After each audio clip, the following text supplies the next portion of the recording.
You're listening to the Fan2Fan Podcast, and on this episode, we're talking to comic book writer J. Michael Donohue, and we're digging into horror anthologies and werewolf movies. Here we go.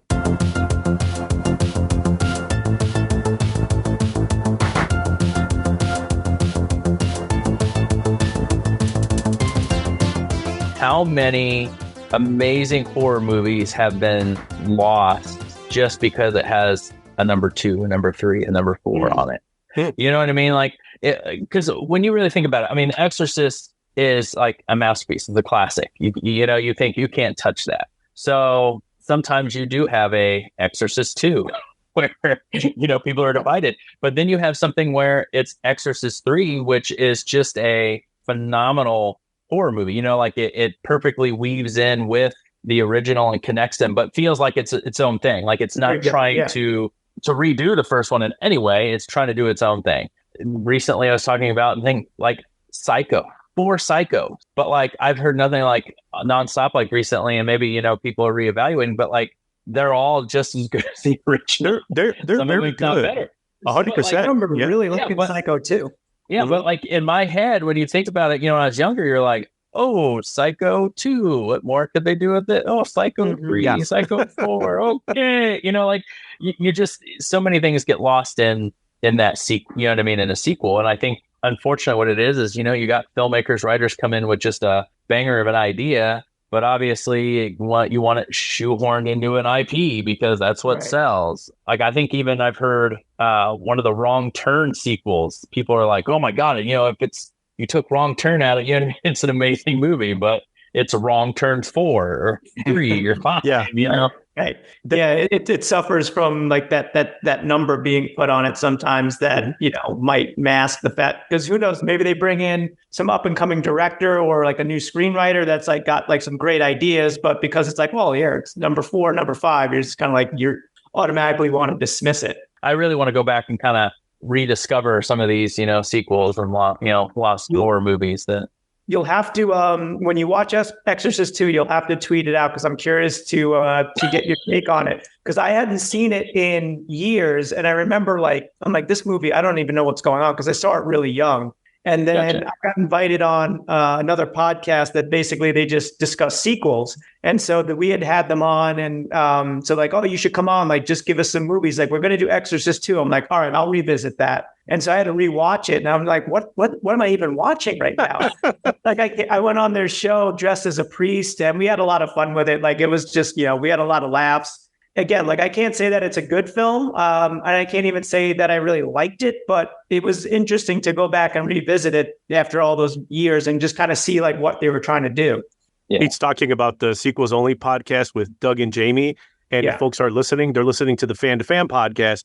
I'm one of your hosts, Bernie Gonzalez. We already started the episode a few minutes ago, so we're just going to keep going.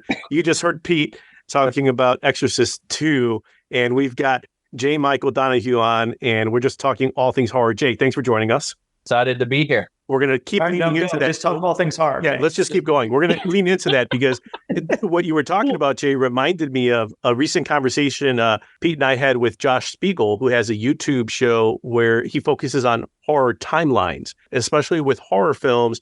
It is very much unlike other films that get sequels, because you may have one character that you're following, but in horror films, the villain, Michael Myers, Jason, Freddy, they're typically the one constant in all the movies. It kind of forces the filmmakers to reinvent, because you have to. It's like, yes, you can go to Camp Crystal Lake so many times, but maybe at some point you bring in a young director, a writer, someone that's like, hey, what if we just take him out of Crystal Lake and he goes to, I don't know, Manhattan? Would you guys dig that? It's like, all right, let's give it a shot. There's something about that with horror movies that kind of allows for reinvention, which is kind of neat. It's like, we all know what Con Air 2 would be if they ever made that, just like we know what National Treasure 2 is. It's like, yes, like, we get it. There's more of that. I don't know why I double dipped on Nicolas Cage, but don't hate. I was gonna say, you can't put James. was gonna say you can't put James Bond in space, but they kind of did in Moonraker. So there you go. Yes, yes, that's right.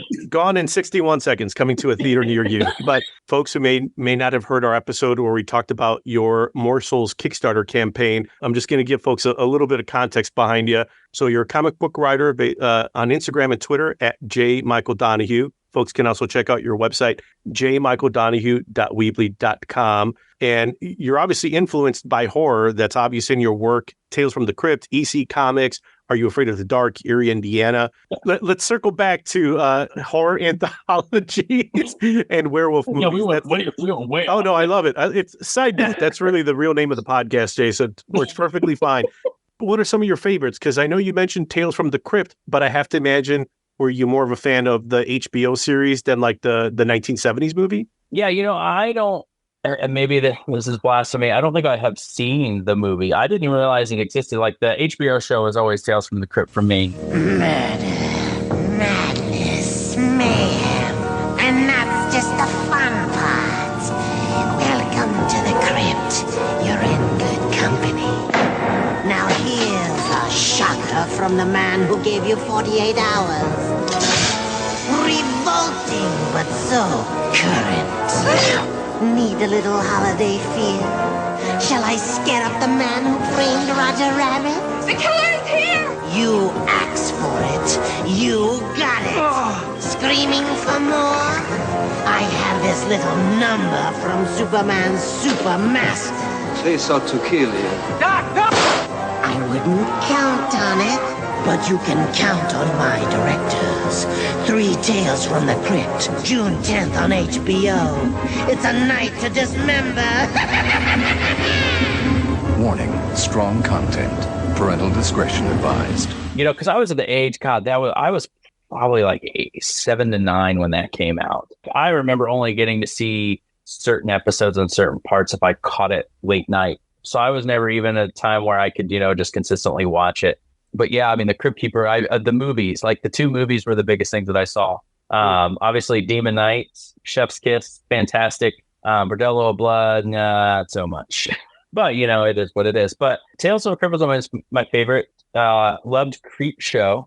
When I first saw it, I was never really aware of it being Romero and Stephen King, which I don't know how I could have not been aware of that. Somehow, it was kind of in the back of my mind. So that was fantastic.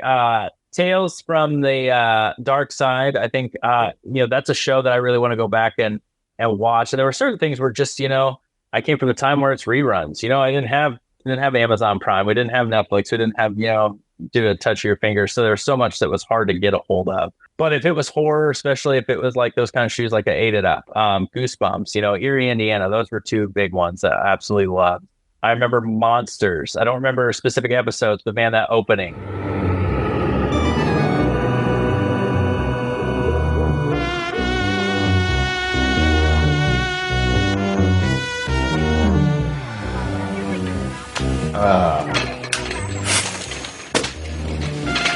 Honey, it's family hour. There must be something on. Oh, wow! Candy critters! Oh, great. It's Monsters, our favorite show. It's starting. And more recently, I think it's probably a decent amount of years old, but there's one like Tales of Halloween.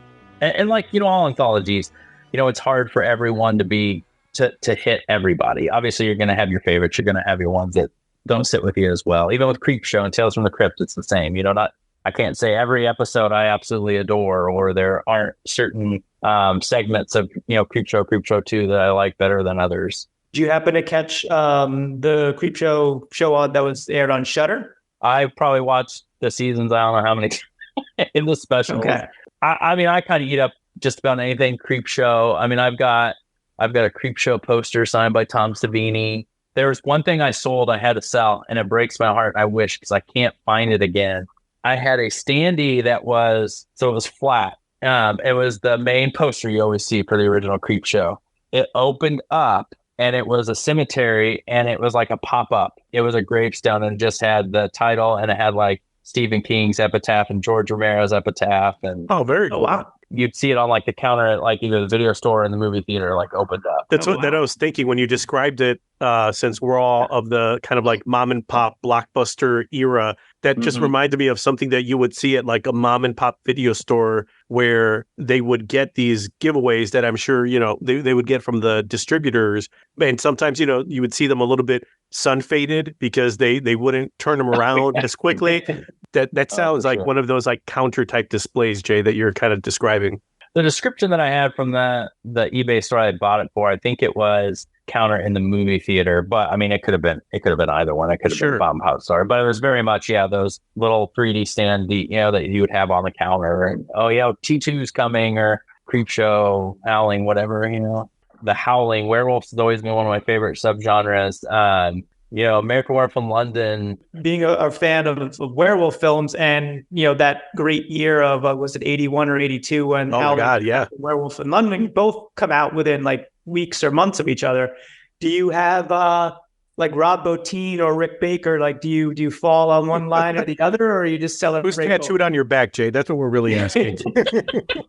I mean, they're so different, but holds up the best. I mean, it's got to be Rick Baker. It's got to be An American Werewolf in London. But I think what is so memorable and so visceral about that one is that, like the werewolf mythology and everything like that, it's like it's a curse. Like he's almost being tortured, turning into this monster, this creature. His body's, his bones are breaking and reforming. His body's just, like it's horrifying. And so to see him put through this and the turning into this awful monster is terrifying and heartbreaking. You know what I mean? Like you feel for him. Whereas in the Howling, you gotta love the bladder effects. You gotta love. I mean, I love like the the muzzle coming out and everything like that. But it's different because visually it's cool. But it's this guy that likes being a werewolf. This isn't a curse. This is my, what I mean, my blessing. I like both. Like that kind of sticks out to me, and I find I do in a lot of my stories at times is that I like the perspective and flipping things on their, their head. And, so you kind of have that a little bit between looking at comparing the Howling and American Werewolf in London. If one is a true curse and is torturous and awful, while the other one is a bunch of people that like, hey, I like being this way. Like this, we want more people to be like that with us.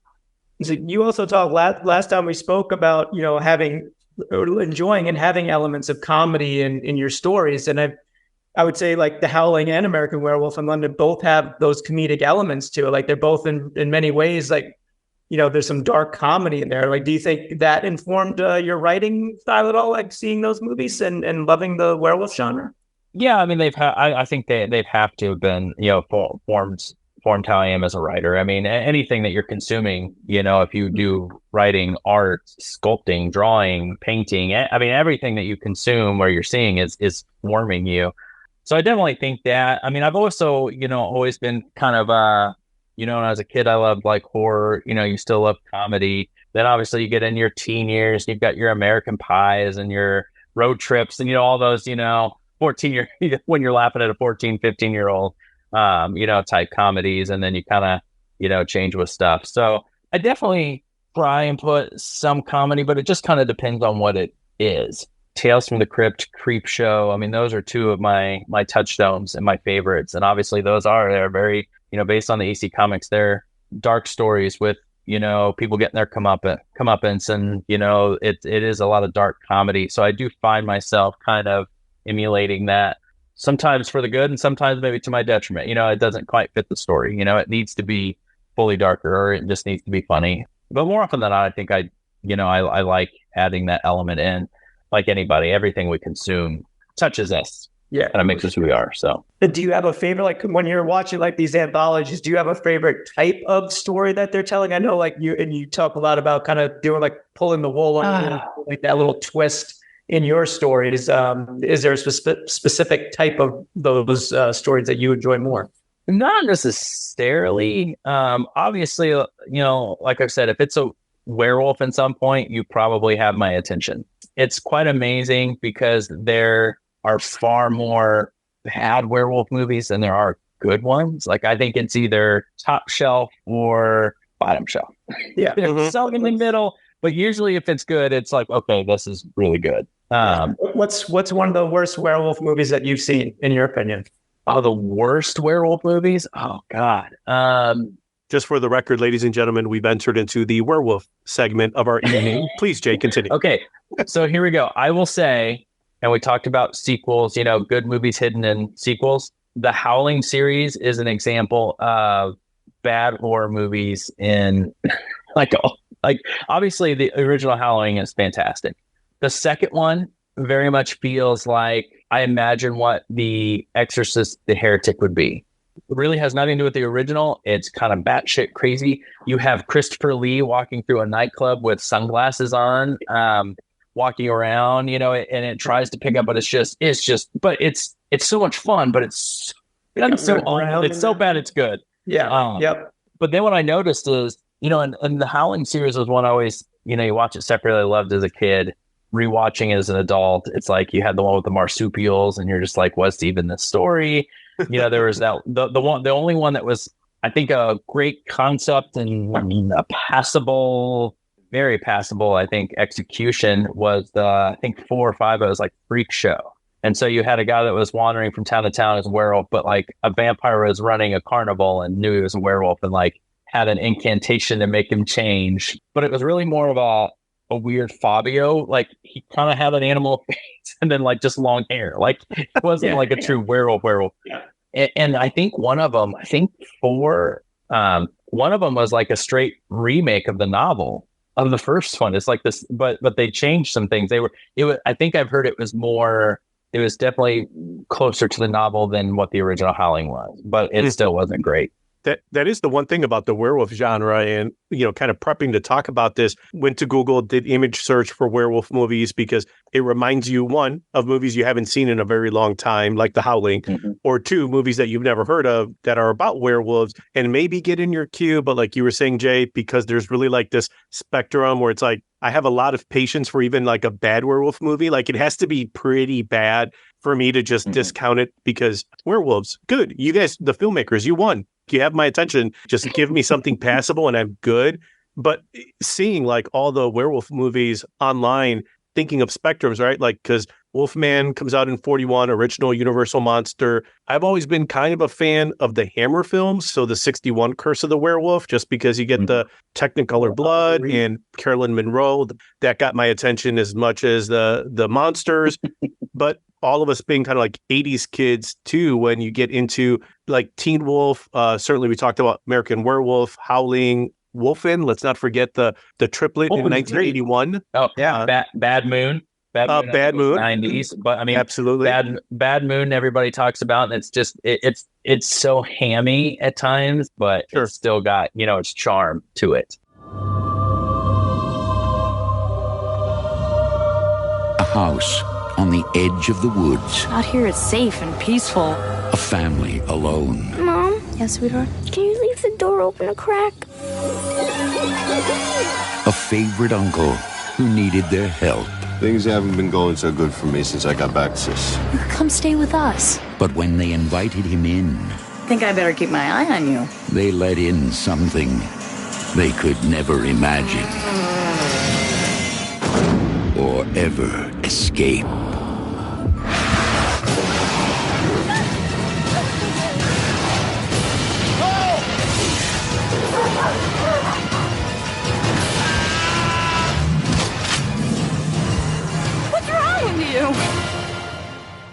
Bad Moon. It doesn't have to be Halloween to be this scary.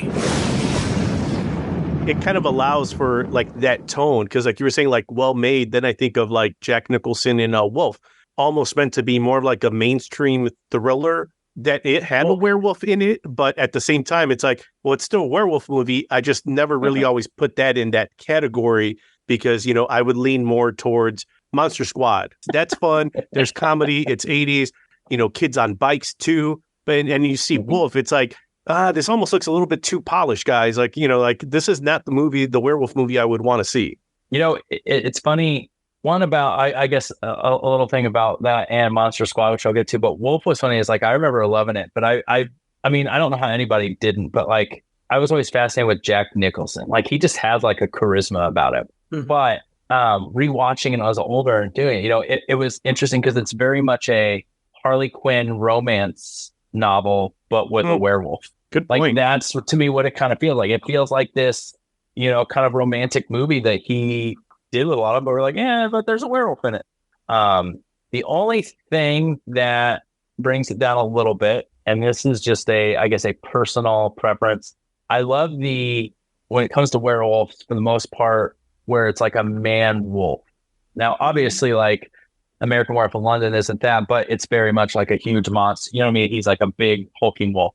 But the ones where they turn in just to like what looks like a wolf, that's where you kind of lose me. I'm not the biggest fan of those. Not that it can't work and it hasn't worked, but like that, and being a wolf, it's like, okay, well, he just turned into a wolf into there you go. the forest. You're like, okay, well, okay, I'll go with it. But that brings up too, because like some of the movies I saw on that list, like I think of the Underworld franchise, which is very much like vampires versus werewolves, but that and like the 2004 Van Helsing movie with Hugh Jackman, where total CGI beast, where the magic that Bottin and Savini have put in their effects that we remember so much, that kind of magic is lost because now it's just CGI, and you're like, I get it, you guys figured out how to do hair, and a lot of talented people spend a lot of time doing this, but it just may not be compared to the guy with like just a little bit of hair under his shirt in like the original Wolfman movie. There's something endearing about that. Well, and the transformations were so quick too. Like, I mean, I remember enjoying the first Underworld movie, but like, when they just like the werewolves decided that they wanted to like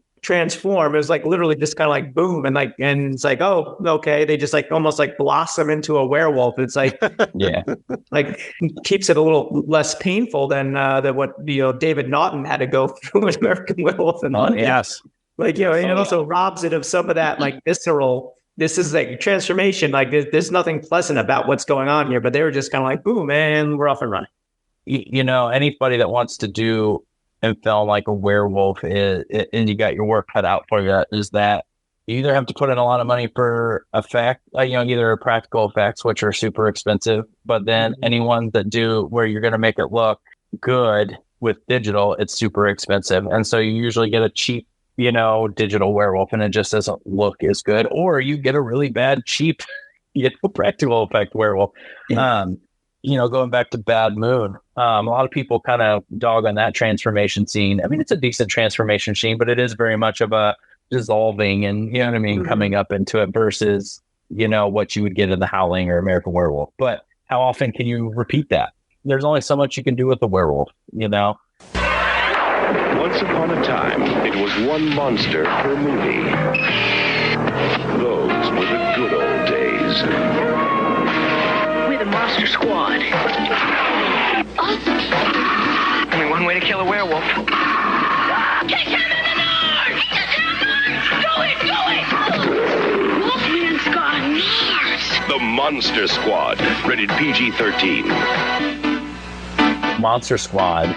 Like, I remember catching on HBO. I remember loving it. Any kids my age I talked about, they were like, I've never heard of it. Mm-hmm. Didn't know it. Yeah. And a friend of my mom's found, and I'm sorry, I know this is illegal, but I feel like it was warranted. I wasn't selling anything. Said she had went into like a mom and pop video store, and they had Monster Squad available to rent. Like, I couldn't find it at Blockbuster. Like, I couldn't find it anywhere. They had a VHS. I had 2 VCRs, and I hooked them up.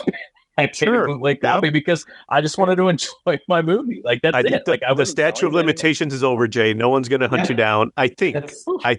That's how I had most of my video library growing up. Was my uncle had 2 VCRs, and he would just be like, he's like, you want Empire Strikes Back? I'm like, oh, fuck yeah, I do. He's like, all right, yeah, I'll give you a week.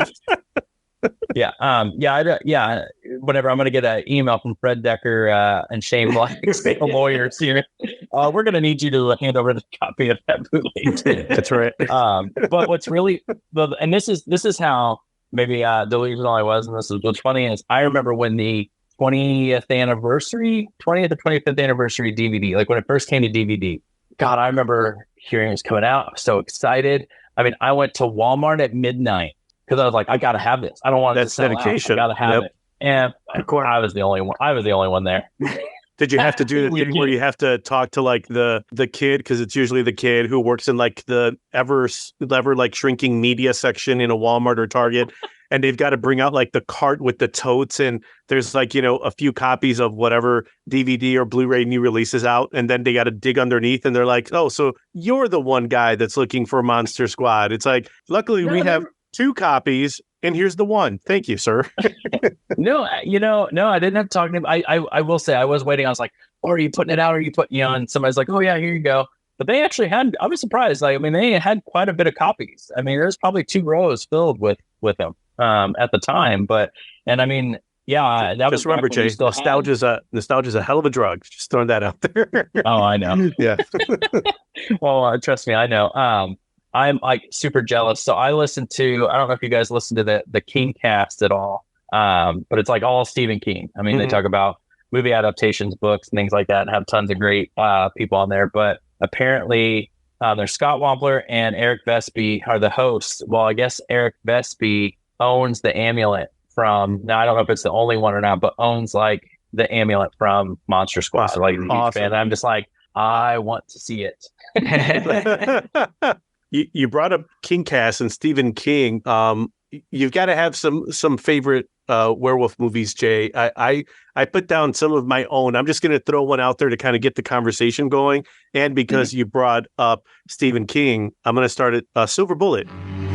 Whenever the moon is full, it's out there, in the shadows, in the fog, watching and waiting to strike.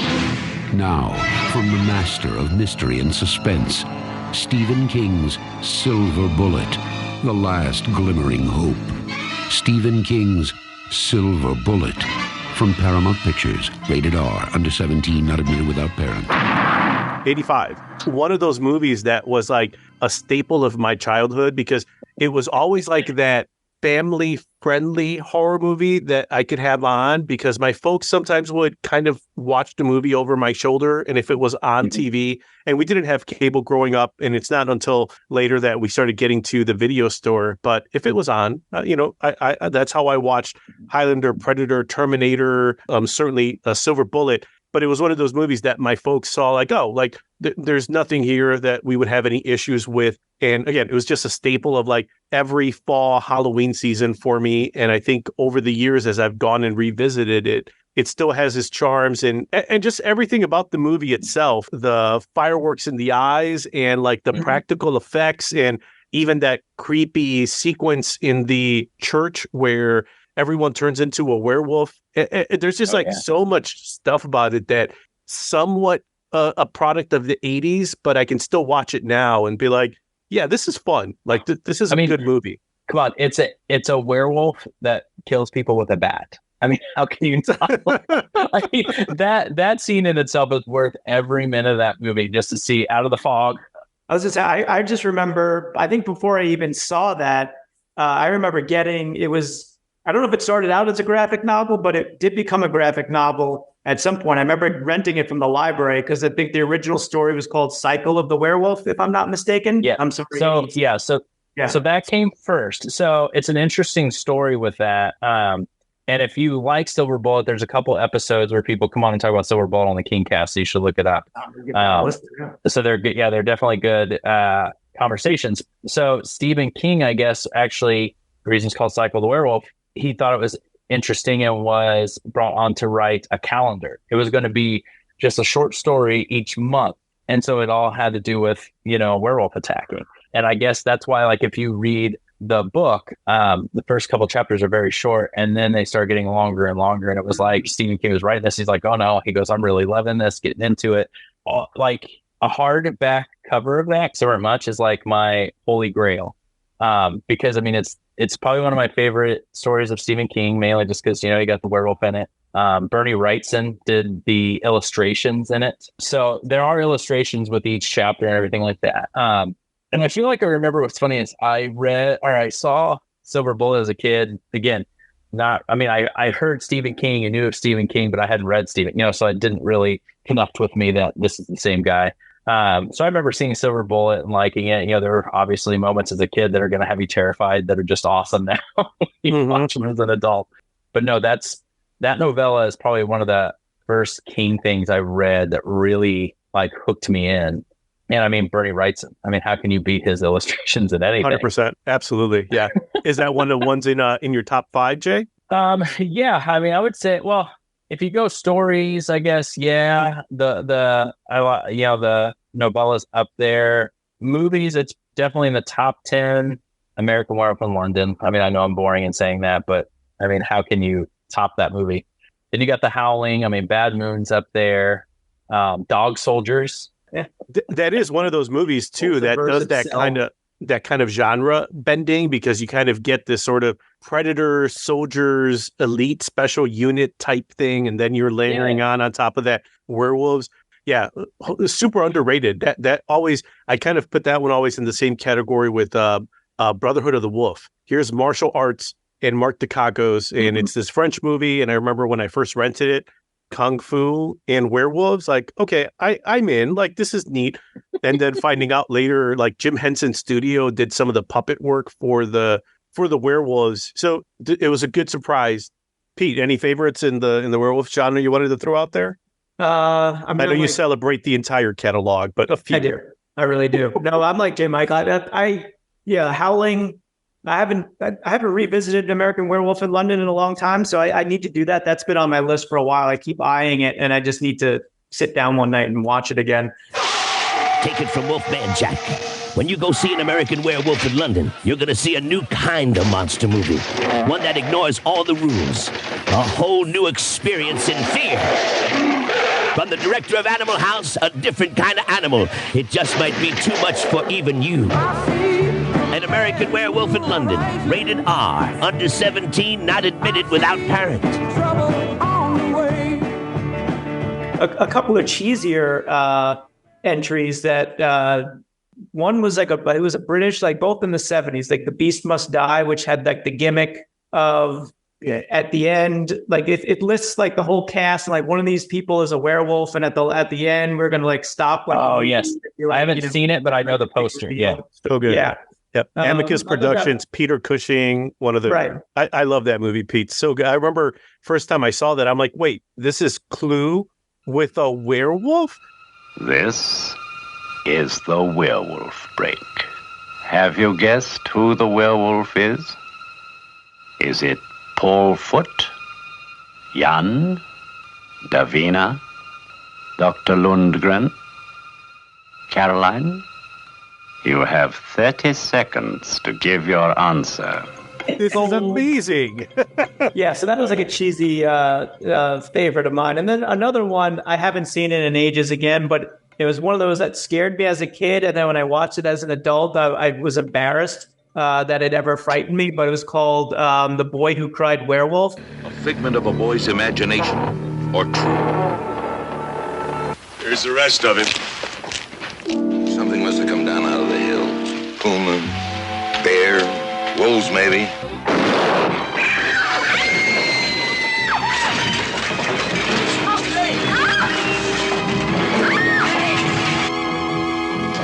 It's true. Every word. And it is like the makeup is horrible. The story is bad. I think there's like a hippie cult involved. Are you talking about the Nickelodeon one?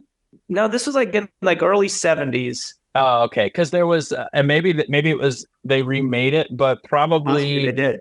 Yeah, probably a Nickelodeon. They did like it was kind of a kid version of a werewolf, and I was kind of a sucker to watch it with my kids because I'm like, oh, okay, werewolf movie, and it was decent effect. You know, the werewolf effects were decent, but it's about a boy like this uncle dies, and these kids, this dad and his kids inherit a castle, and I can't remember, it wasn't Transylvania, it was like something like that, Wolfsburg, I think. So they go over and visit. Well, then you find out they're from a long line of werewolves that are protectors and stuff. Oh, okay.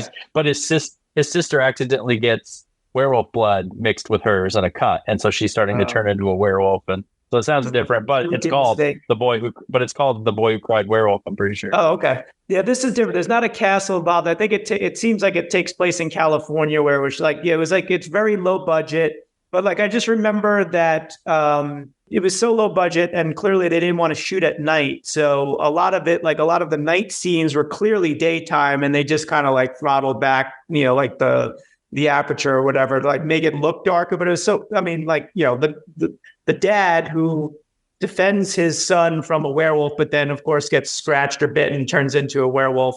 You know, he's like running around and it's like clearly broad daylight because he's running through the forest and like the shadows. Like even as a kid, I'm like, I'm not really buying this. That Nickelodeon movie you mentioned, Jay, reminded me a lot of a conversation we had with Fan2Fan All-Stars, Alan and Rebecca, and how they watch Monster Squad all the time with their daughters. And, you know, just having that conversation with them and you talking about watching that Nickelodeon movie with your kids and how, you know, like we grew up with some of those Universal monster movies and they were reruns to us, right? And like they were already old and black and white, but for modern day kids, something like Monster Squad like could have been the introduction for the Universal monsters for Alan and Rebecca's kids, just like the Nickelodeon movie could have been the introduction for werewolves for your kids, Jay. So it's like, you know, even that reminds me too of the Marvel short they did, Werewolf by Night. That may be a kid now who's like, hey, I like Captain America and Spider-Man. What's Werewolf by Night? And that may be their introduction into the lore or that idea. Because it just keeps kind of reinventing itself. Slightly heartbreaking moment is, you can't make your kids love what you love. You know, sometimes they do, sometimes they don't. I mean, Monster Squad's probably one of my favorite movies of all time. Like I remember loving it as a kid, and I remember so excited. I'm like, okay, I think my kids can watch this. So I sat and watched it, and then in the end, I'm like, what's it? Dan awesome? They're like, it's all right. I'm like, oh, no, it's amazing.